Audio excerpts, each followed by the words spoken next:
Rescue 243 to dispatch. Rescue unit, repeat.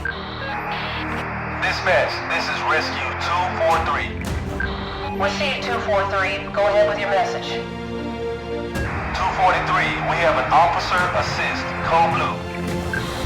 Rescue 243, can you repeat that message? Your transmission is low and unreadable at this time. 243, we have a code blue and need officer assistance now. Please send some resources and backup. Received 243. Code blue, officer assist. Help is on the way. Hang in there and don't give up.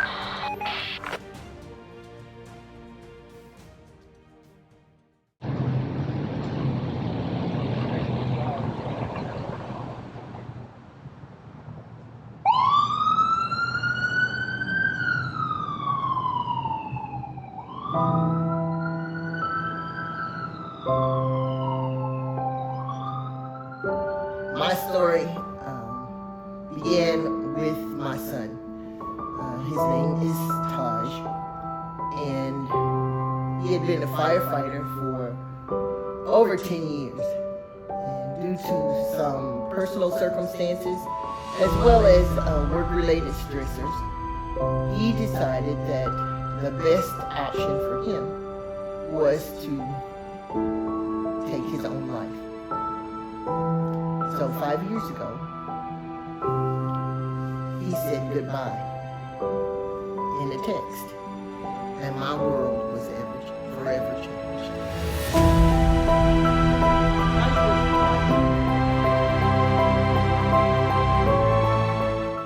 And I'm sure it's happening nationwide, but the mental health of these guys, the wear and tear of this job, the things that we're exposed to that in turn exposed to your family and people at home, it's taking its toll.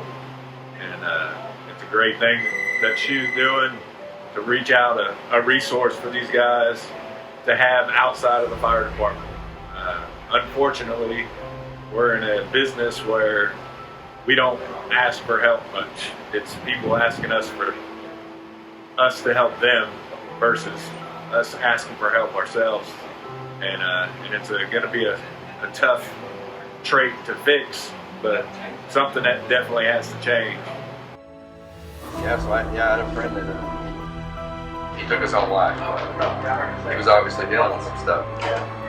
You know, while everybody had a snippet of the information, nobody knew what he was really dealing with. I feel like our culture as a whole is a manly, masculine culture. Don't talk about things. It's hard to open up.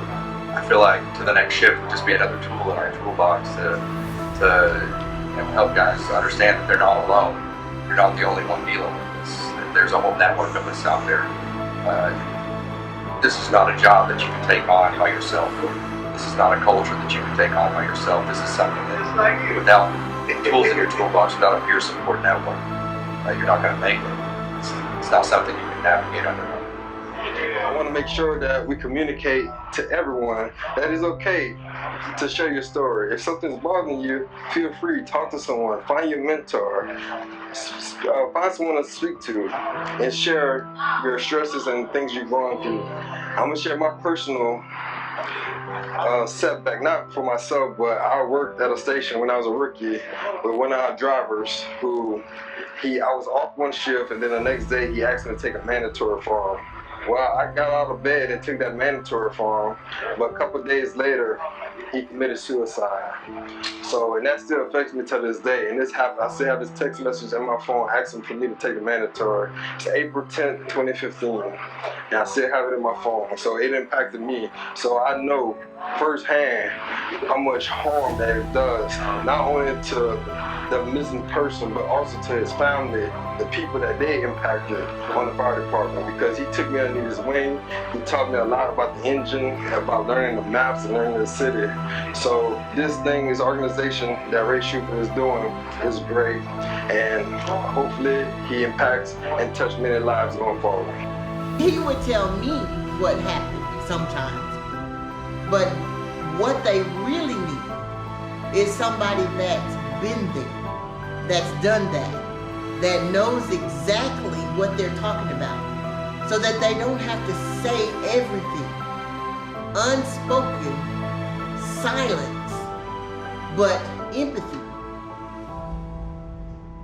understanding,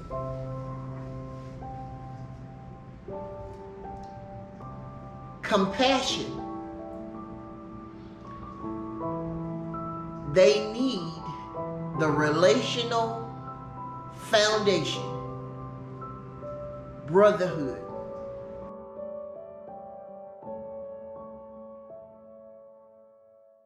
To the next shift.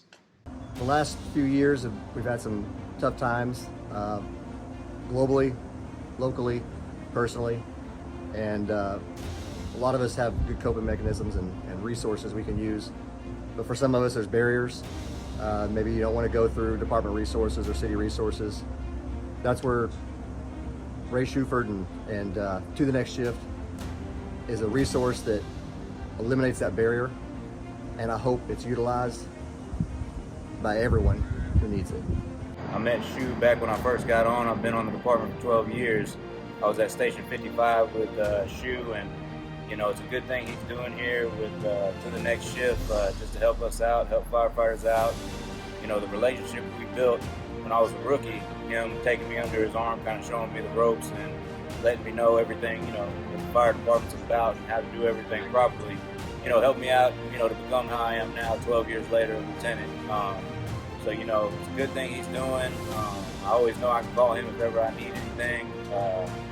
Haven't had any situations or problems yet, but he's always a number in the fire department that I look for, you know, that I can share anything with. So I wanted to share.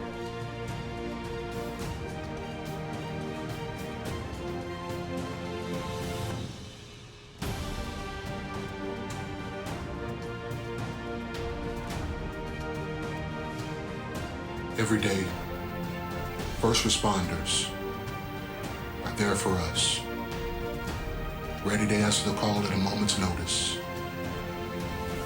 But the question we often fail to ask ourselves is who's there for them when they need help.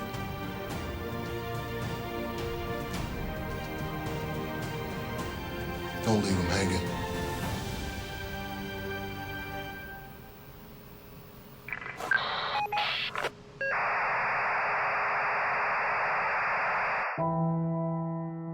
First responders, I need you. Your family needs you. Your loved ones need you. They need you to come home. They need you to be okay. They need you. Your community needs you. The world needs you to make it to the next shift. To the next shift. And hang in there. Shift. Got to keep moving forward and make it to the next shift. Don't give up to the next shift. First responders, don't give up until the next shift. Don't give up, but please make it to the next shift.